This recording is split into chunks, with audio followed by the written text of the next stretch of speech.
Sans bonnes données en matière de santé, l'Afrique subsaharienne avance à l'aveugle. La santé est un facteur clé du développement et a un retentissement majeur sur l'économie des pays. De plus, les experts en santé tempèrent le constat globalement positif en soulignant que la conjugaison des efforts entre le secteur privé et le secteur public de la santé reste la seule vraie formule pour le décollage des systèmes de santé en Afrique subsaharienne. En réponse aux urgences du temps présent, le programme de société pour la République, la marche vers le développement, préconise à la page 38, alinéa 7, d'encourager les initiatives privées d'offres de soins de santé. Et vous savez que la Constitution, celle du 20 octobre 2015, dispose et prévoit que chacun a le droit de créer une structure privée de santé. Ce décor étant planté, le ministère de la Santé a inclus ses préconisations politiques dans son plan de travail. Et la vision de Madame la ministre de la Santé, c'est d'avoir un développement sanitaire maîtrisé, intégré, durable, centré sur les attentes des Congolais, sur leur demande de soins, cohérent avec le niveau de développement économique, mais fondé sur des soins de santé offerts aussi bien par le secteur public que par le secteur privé. En Afrique centrale, les projets sur le capital humain, c'est-à-dire la somme de la santé, des compétences, des connaissances et de l'expérience des populations, commencent à s'illustrer comme des véritables vecteurs de la croissance économique des pays. Le projet HG Hospital, une initiative privée de santé mise en œuvre par M. Haris Djaktani, un homme d'affaires d'origine indienne basé depuis des années en République démocratique du Congo, fournit à ce jour une base de référence, le nouvel indice du capital santé de la sous-région Afrique centrale, avec le développement des activités médicales et paramédicales de rang mondial, véritable désenclavement de la zone dans le domaine de la haute technologie médicale. D'abord remercier Excellence Président, chef de l'État, Félix Tshisekedi Tshilombo. Sans son vision, on ne pouvait pas arriver là où nous sommes maintenant. Il a même exprimé à son personne qu'il voulait faire quelqu'un pour les classes moyennes. Ce n'est pas pour les gens riches. Peut-être même cette intervention, ça va coûter un peu cher. Nous devons amener même les histoires de mutuelles. Mutuelles, un peu les prix bas, qui tout le monde, même les pauvres, soient accessibles dans ces chirurgies, parce que c'est pas ça qu'il y a un riche qui peut avoir les cardiaques, même les pauvres peuvent avoir, c'est bien si, ils ont toujours les mêmes soucis. Il faut qu'on fasse tout pour même les pauvres doivent être accessibles pour avoir cette chirurgie. Bien sûr, on est en train de travailler. Notre hôpital, même notre AG hôpital, avec équipe hôpital, avec M. DG, avec Amit, nous devons voir comment on peut vraiment aider les pays Congo et aider notre président pour finir cette œuvre-là. Comme l'a souligné l'initiateur du projet HG Hospital, M. Haris Djaktani, l'investissement dans la population africaine est essentiel pour assurer la prospérité future du continent et sa pleine participation aux marchés mondiaux. Beaucoup d'autres choses qui nous manquent avec les efforts ensemble avec AG Hôpital. Je souhaite vraiment, ça c'est maintenant la deuxième étape, ce n'est pas l'étape finale, que nous devons faire amener les services cancérologiques, ce qui veut dire cancer, chimiothérapie, je crois que ça nous avons déjà commencé. Et d'autres services aussi, nous devons intégrer plus vite possible dans notre hôpital. Et puis, je ne veux pas prendre beaucoup de temps, vraiment je vous remercie. Mais ça, c'est sans équipe AG Hôpital, ça ne peut pas être possible.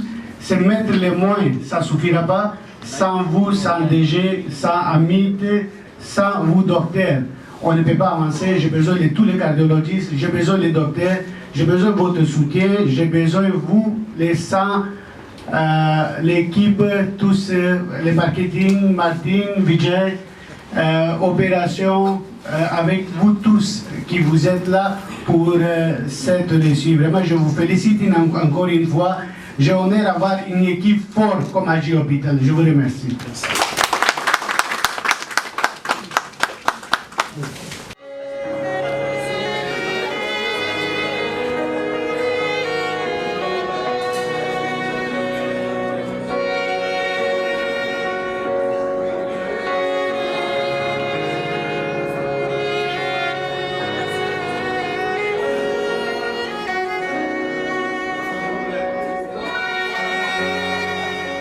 Le secteur privé ou le secteur libéral, pour être un peu plus correct, devrait apporter sa part de contribution en sachant que le système de santé ou le système sanitaire de notre pays n'a le droit d'être que lorsque les deux sous-systèmes, à savoir public et privé, sont également pris en compte. Et c'est dans cette approche d'ailleurs que Madame la ministre de la Santé et de la Population s'est inspirée pour mettre en place une feuille de route basée sur 10 axes prioritaires qui ont été tirés tout simplement du programme d'action du gouvernement, lui également tiré du projet de société du président de la République, son Excellence Denis Sassou Nguesso, et comme je le dis souvent, à la page 38 de son programme. Ces axes prioritaires sont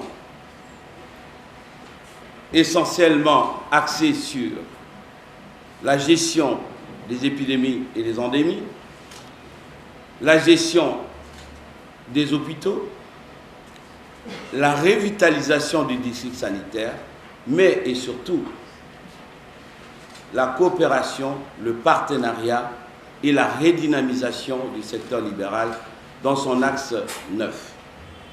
Le projet HJ Hospital met un accent particulier sur la collaboration avec les pays d'Afrique subsaharienne en vue de la mutualisation des efforts susceptibles d'accélérer l'atteinte de leurs objectifs en matière de capital humain.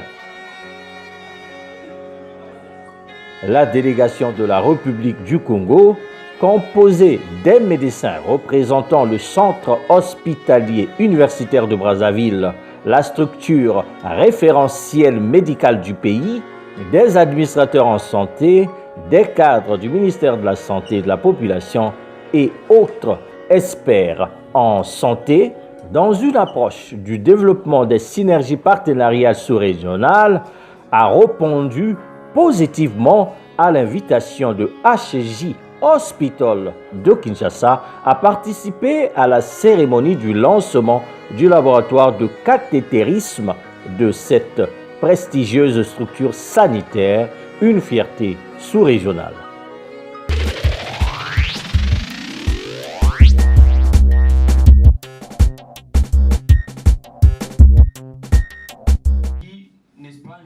La coopération triangulaire Sud-Sud est un moyen audacieux, novateur et en pleine expansion de renforcer la coopération pour la réalisation des objectifs de développement durable, le plan d'action mondial pour les personnes, la planète et la prospérité.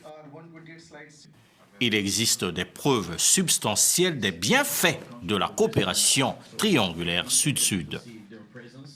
Ils peuvent en effet accélérer les améliorations en matière de santé, d'éducation, de bien-être social en exploitant les connaissances et l'expérience et en établissant des partenariats cruciaux pour accélérer les objectifs de développement durable.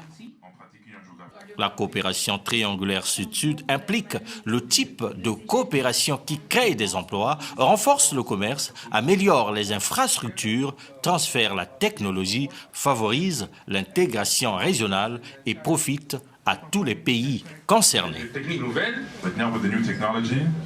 doivent avoir réduit drastiquement les comptages orthocoronales chirurgicales. Dans le domaine de la santé, HJ Hospitals, une structure sanitaire basée en République démocratique du Congo, considère ce type de coopération comme un accélérateur et un multiplicateur au service du développement sanitaire. Et en étant que principale structure sanitaire privée en République démocratique du Congo, il pense jouer un rôle clé en tant que catalyseur de la coopération sud-sud en matière de santé dans la sous-région Afrique centrale. Son empreinte sous-régionale et la diversité de ses plateaux techniques fait que HJ Hospital soit un partenaire précieux pour que les pays de la sous-région Afrique centrale puissent se tourner les uns vers les autres et travailler ensemble pour atteindre les objectifs de développement durable en matière de santé. Et comme M. Arish l'a dit, ce n'est qu'un premier pas parce que nous avons encore d'autres innovations que nous voudrions apporter dans le domaine médical ici en RDC. HJ Hospital a pris l'engagement stratégique de fédérer les pays de la sous-région en matière de santé, d'aider les pays à élargir leurs compétences dans la prise en charge des patients et le partage de solutions pour un progrès plus rapide dans le domaine de la santé dans la sous-région. La question que je voudrais savoir, d'abord, est-ce qu'au niveau de l'hôpital HJ, y a-t-il un service de chirurgie cardiovasculaire? He wants to know if at HD Hospital we have the service of cardiovascular surgery. C'est en cours de mise en œuvre. C'est très bien parce que normalement, je fais la question parce que la cardiologie interventionnelle va de pair avec la chirurgie cardiovasculaire. He said he asked the question because conventional cardiology walks with cardiovascular surgery. Parce que généralement, la plus grande majorité des cas se font par catétérisme cardiaque, c'est très bien, ça a diminué le nombre d'interventions. Mais il y a quand même certains cas exceptionnels. Parfois, au cours d'une angiographie, il est nécessaire de passer à la chirurgie cardiovasculaire. Yeah, so he said that sometimes during a case, it could happen that there's a need of doing a cardiovascular surgery. Nous, au niveau de Congo-Brazzaville, on est dans la phase de création des services du cardiovasculaire. C'est pour cette raison que nous avions été invités. On veut donc une collaboration parce que nous n'avons pas assez de cardiologues interventionnels. On n'a qu'un seul pour l'instant qui est sur place. Yeah, he says that them at their level in Congo-Brazzaville, they're setting up their cardiovascular surgery and they're really wanting to have a partnership over here. For the moment, they only have un cardiologue. They only have one conventional cardiologue.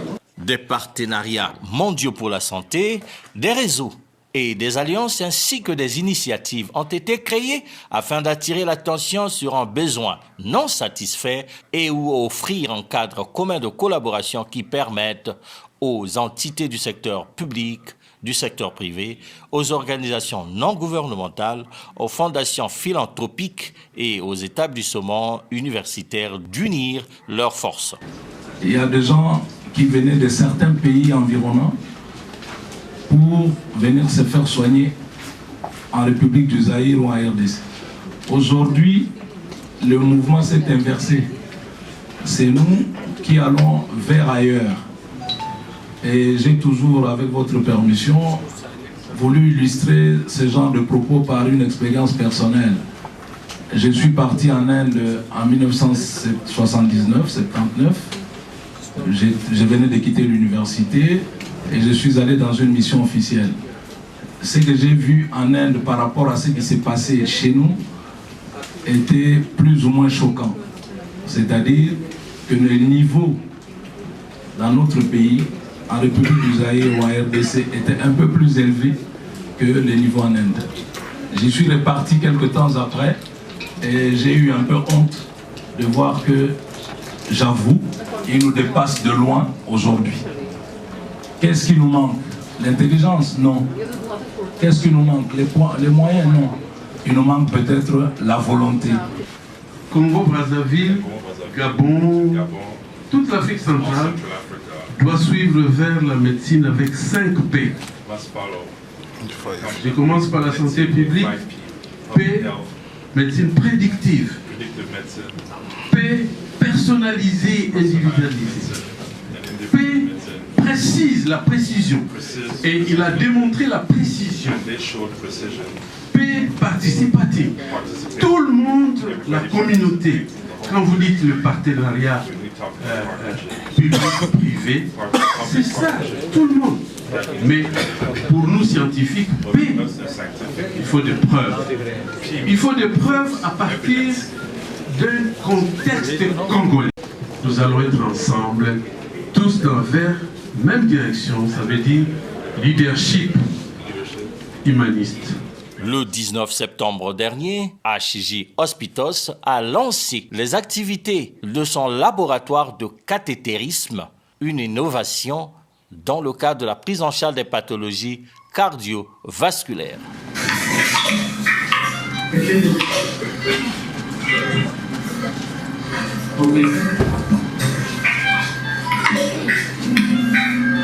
That's a left anterior cranial view. C'est la vue antérieure gauche du système gauche. L'ambition est surtout de renforcer les capacités des professionnels de santé spécialisés en matière de la prise en charge des pathologies cardiovasculaires et des chercheurs à développer leurs compétences, à communiquer les résultats de la recherche et généralement à participer dans le développement des compétences sous-régionales. Les artères coronaires sont alors vues et nous allons prendre différentes images, différentes sortes de... There is the stent which is already present in our right coronary artery. Il y a un stent qui est déjà présent au niveau de ces artères coronaires droites.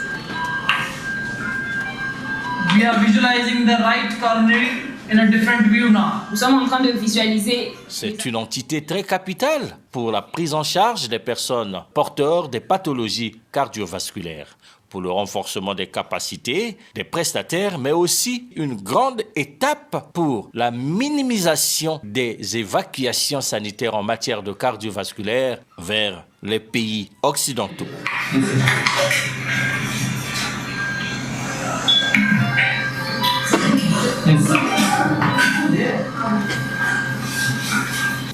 Qu'est-ce qu'une coronarographie? Vous allez passer une coronarographie. La coronarographie est un examen de cardiologie interventionnelle. Elle permet de visualiser les artères coronaires qui irriguent le cœur. Son objectif est de diagnostiquer les rétrécissements coronaires et de définir le traitement le plus adapté. L'examen peut être réalisé de façon programmée à la demande de votre cardiologue ou en urgence 24 heures sur 24 lorsque l'on suspecte un infarctus du myocarde.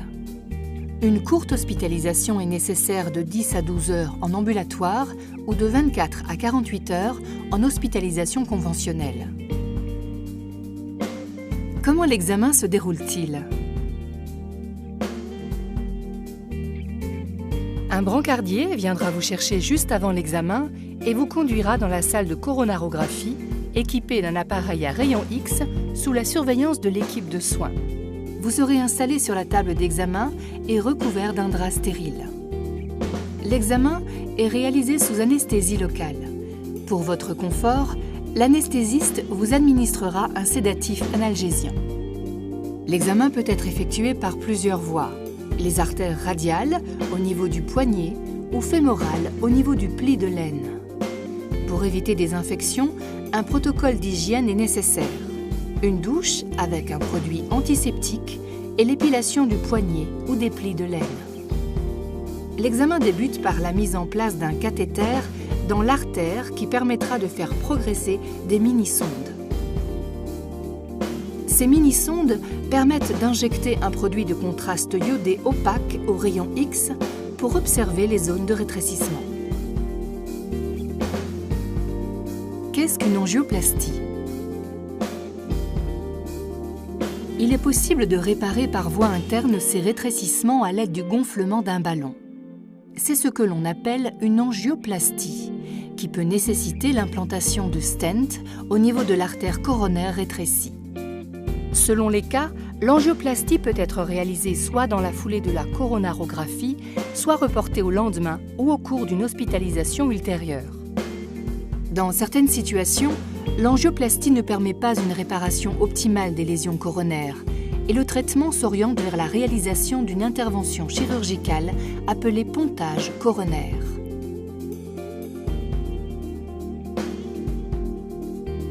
La coronarographie se termine par le retrait des sondes, de l'introducteur et par la mise en place d'un bracelet ou d'un pansement compressif à l'endroit de la ponction pour éviter les saignements secondaires. Vous regagnerez ensuite votre service sous la surveillance d'une infirmière. Vous resterez allongé entre 2 et 4 heures. Les compressions seront progressivement desserrées et enlevées. Quels sont les risques ? Avec la généralisation de la coronarographie par voie radiale, les complications de l'examen sont devenues rares et le plus souvent bénignes. Avant votre départ, le médecin viendra s'entretenir avec vous des résultats de la coronarographie.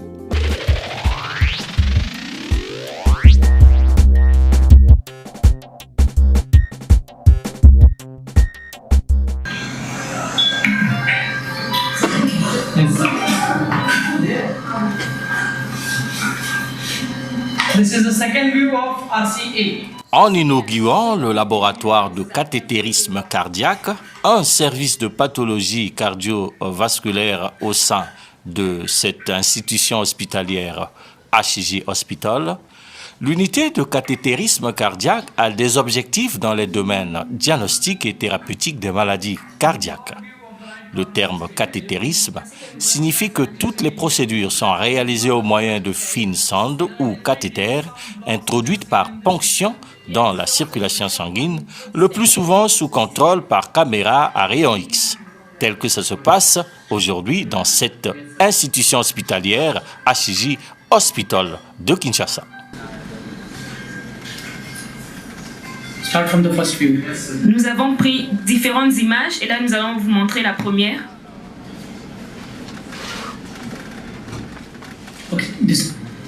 Okay, so we have done the angiography. Nous avons fait l'angiographie.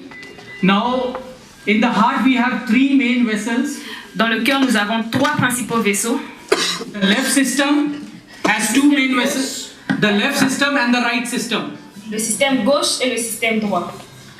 In the left system, we have the left main coronary artery. Nous avons l'artère principale gauche. Vinay is showing this is the left main coronary artery, and it divides into 2, the upper one and the lower one. Il est divisé en 2 branches. The upper one is called as LAD. La branche supérieure.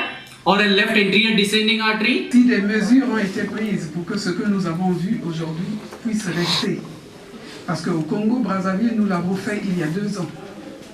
Nous avons tout le dispositif, tout le matériel, même un héliport pour des évacuations sanitaires.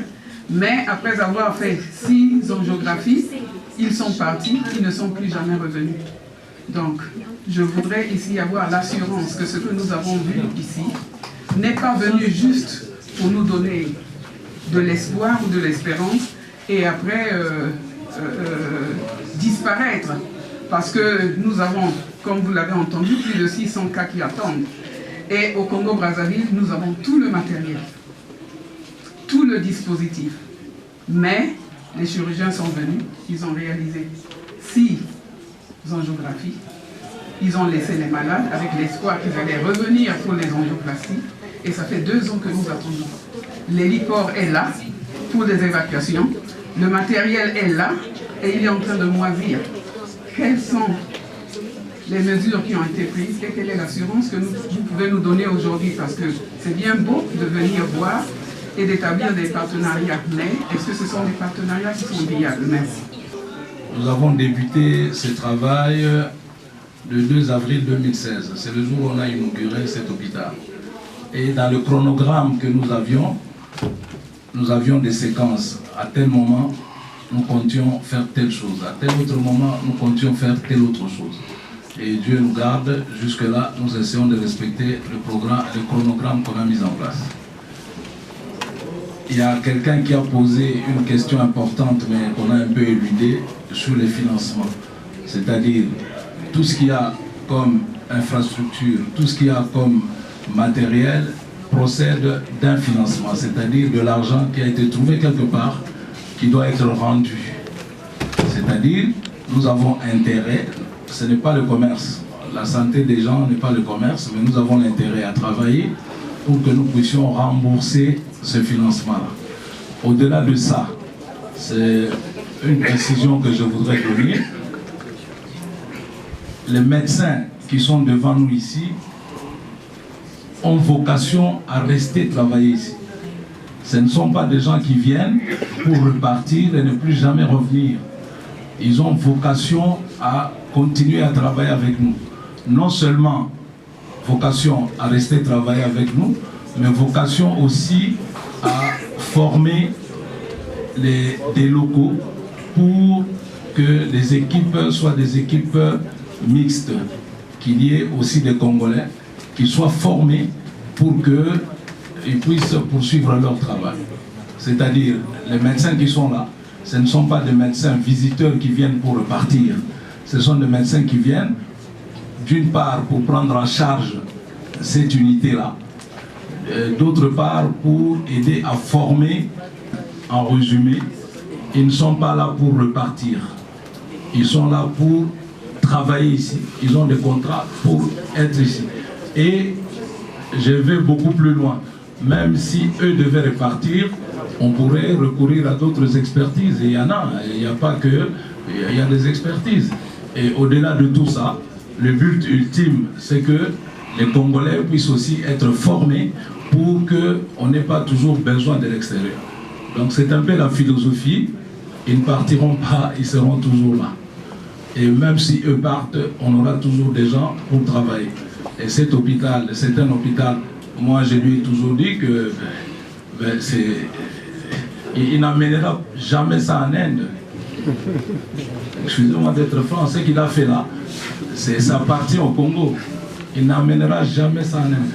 C'est-à-dire, c'est à ceux qui gèrent cet hôpital, c'est à moi et à toutes les équipes de mériter de la confiance pour que ça ne tombe jamais. Parce qu'en fait, le problème aussi, il faut en parler entre nous, nous sommes aussi des champions dans la destruction, dans l'abandon de certaines choses. Et ce qu'on vient de faire aujourd'hui, ce n'est pas pour qu'on s'arrête. J'ai cru comprendre, je suis un peu long, j'ai cru comprendre qu'il y a des gens qui croient que le service était déjà installé. Non, nous avons installé le matériel. Aujourd'hui, c'est le premier pas sur un long chemin. Et nous vous demandons à vous tous de nous accompagner sur ce long chemin-là. Pour le docteur Michel Franklin Mitsomoy, chirurgien cardiovasculaire, représentant le centre hospitalier universitaire de Brazzaville à cette cérémonie de lancement du laboratoire de cathétérisme cardiaque de HJ Hospital, il s'agit d'un service clé dans le développement de la chirurgie cardiovasculaire. Nous remercions d'abord HJ Hospital pour cette invitation qui nous a permis, pour un premier temps d'abord, de découvrir l'hôpital, les installations, le service de cathétérisme cardiaque qui est de très haut niveau. Nous, au niveau du Congo-Brazzaville, on a intérêt à travailler en collaboration avec la RDC dans ce domaine parce que dans notre sous-région, il n'existe pas encore un service de cathétérisme cardiaque qui travaille de façon opérationnelle. Nous avons une unité qui a été créée, mais elle n'est pas fonctionnelle.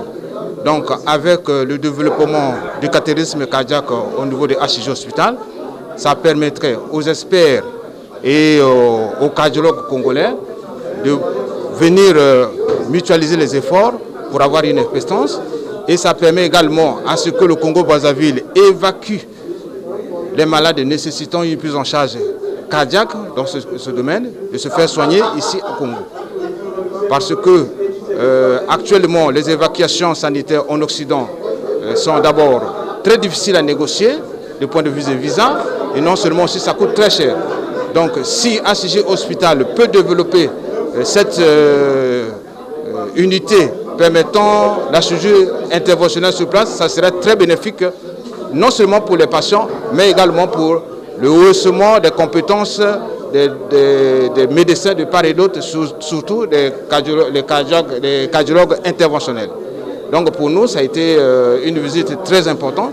Nous allons donc partir avec beaucoup d'assurance. On va donc transmettre l'information et nous pensons que c'est un premier pas et on va continuer dans cette lancée pour que la chirurgie interventionnelle soit une réalité au Congo-Kinshasa et au Congo-Brazzaville.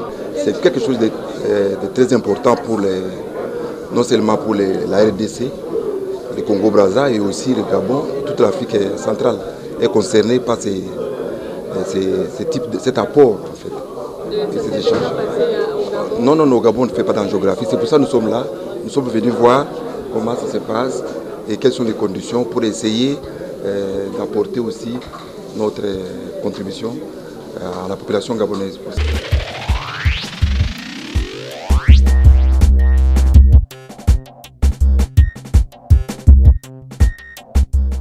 Bonjour, vous venez d'être hospitalisé en cardiologie pour la réalisation d'un examen qui s'appelle une coronarographie. Il va permettre de voir l'état des artères de votre cœur qu'on appelle les coronaires. Pourquoi me fait-on une coronarographie ? Les coronaires apportent le sang au cœur. Il en existe 3. 2 pour la partie gauche du cœur et 1 pour la partie droite. Il est très important que les artères coronaires ne soient pas abîmées pour que le sang arrive correctement au cœur et que celui-ci fonctionne bien.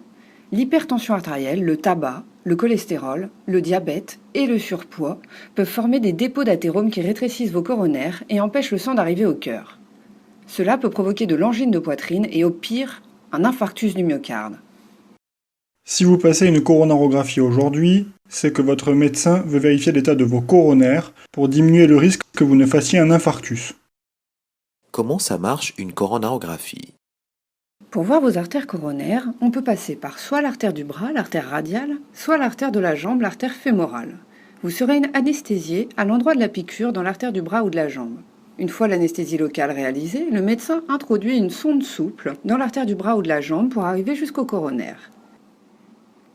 Vous serez donc allongé sur la table d'examen, vous pourrez sentir les gestes du médecin et suivre la progression des sondes sur un écran car vous serez conscient mais vous ne ressentirez pas de douleur. Une fois arrivé au coronaire, le médecin injectera de l'iode qui est un produit de contraste qui circule dans vos coronaires et permet de les voir en faisant des radios. Un appareil pourra donc tourner autour de vous sans vous toucher pour faire des radios dans différents angles.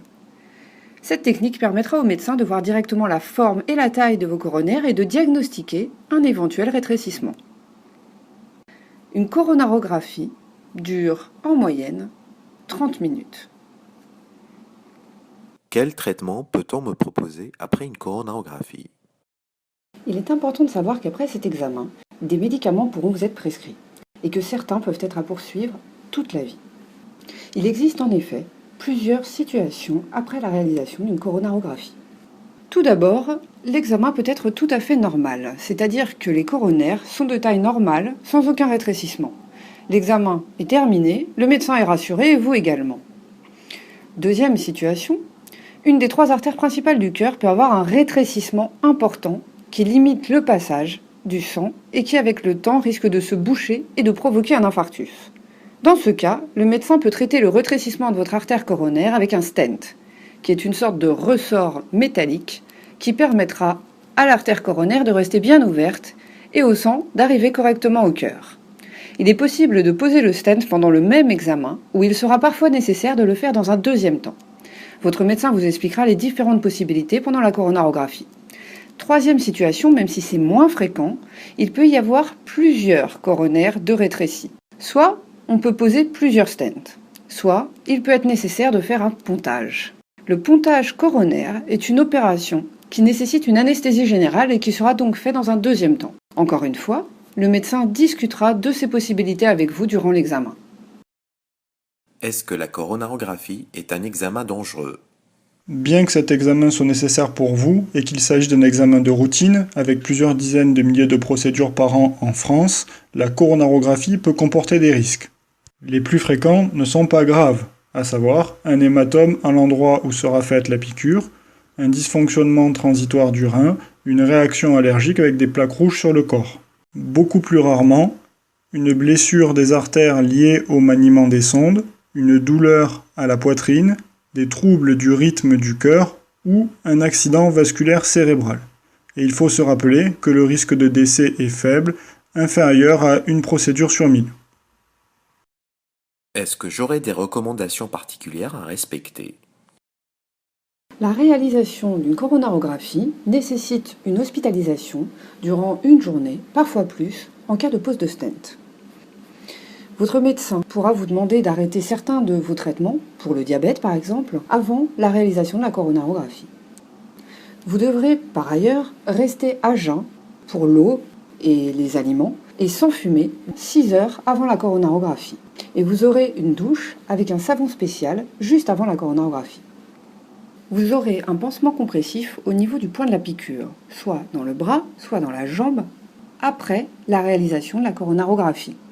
Si le médecin a fait une piqûre au niveau de la jambe, vous devrez rester allongé pendant plusieurs heures après la coronarographie pour éviter le développement d'un hématome important au niveau de l'aine. Dans la sous-région Afrique centrale, nous disposons aujourd'hui de 2 laboratoires de cathétérisme moderne. Il s'agit du laboratoire de cathétérisme cardiaque de l'hôpital général Edith Lucie Bongo Ondimba de Uyo en République du Congo et le laboratoire de cathétérisme cardiaque de l'hôpital HJ Hospital de Kinshasa en République démocratique du Congo.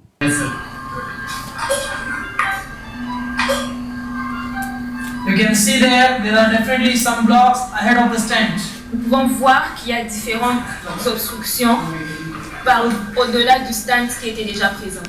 So this procedure, coronary angiography, alors cette procédure d'angiographie, which has allowed us to visualize the blocks qui nous a permis de voir les obstructions dans les artères coronaires, nous permet and makes it possible et permet to go for further treatment de faire d'autres procédures thérapeutiques by mending the blocks by angioplasty. En éliminant ces blocs grâce à une angioplastie. In this patient, there has already been a stent. Chez ce patient, il y avait déjà un stent présent, which you must have seen in the angiogram. Que nous avons pu détecter grâce à l'angiogramme. So now the procedure of coronary angiography has zoom it there. Finished. Can you zoom it? Alors après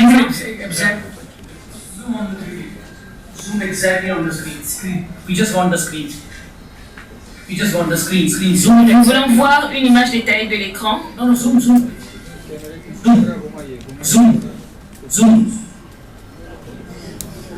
Nous allons vous montrer une image plus précise du moniteur avec les obstructions artérielles.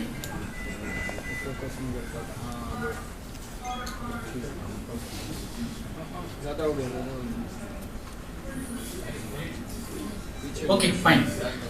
Okay. Leave it.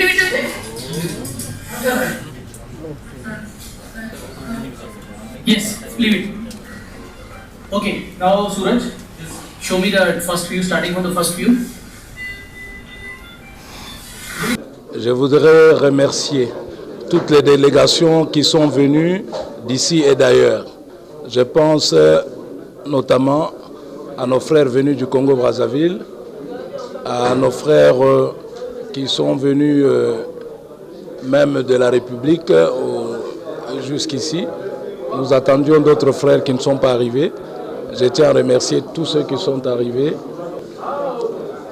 Aujourd'hui a été un grand jour pour HJ Hospitals parce que dans le cadre des innovations que cet hôpital, que ce complexe hospitalier des niveaux tertiaires, encore que moi j'ai dit toujours ce n'est pas les niveaux tertiaires, c'est un peu plus haut, est en train d'apporter dans l'administration des soins de santé dans notre pays.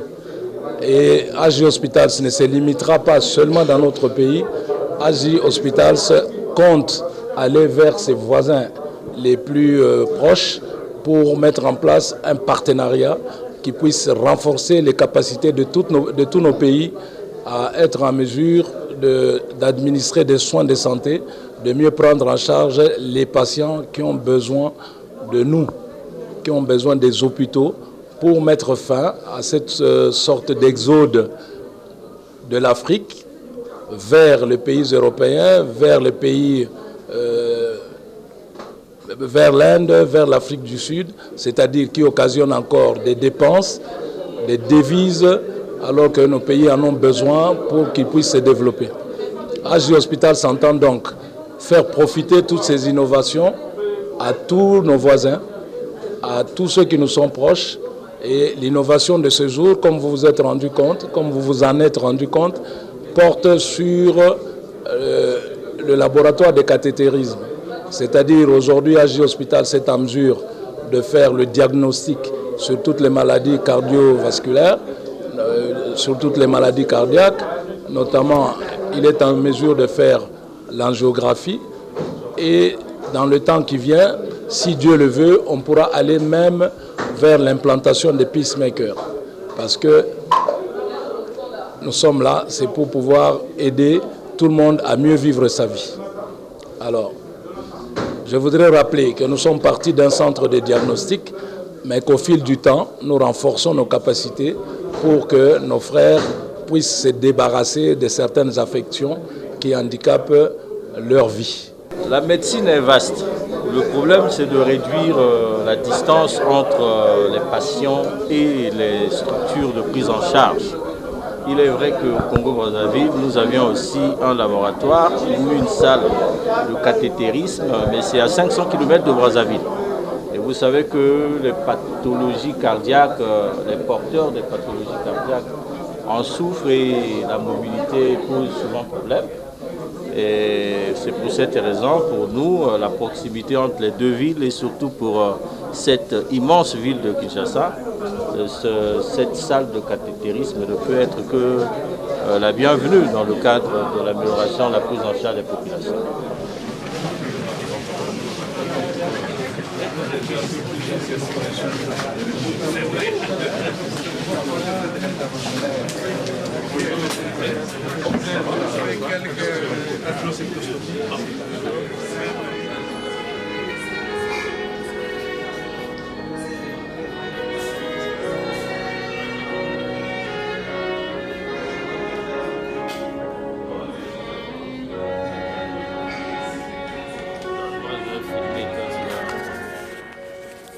Un banquet a été offert à l'honneur des invités, notamment la délégation du Congo-Brazzaville.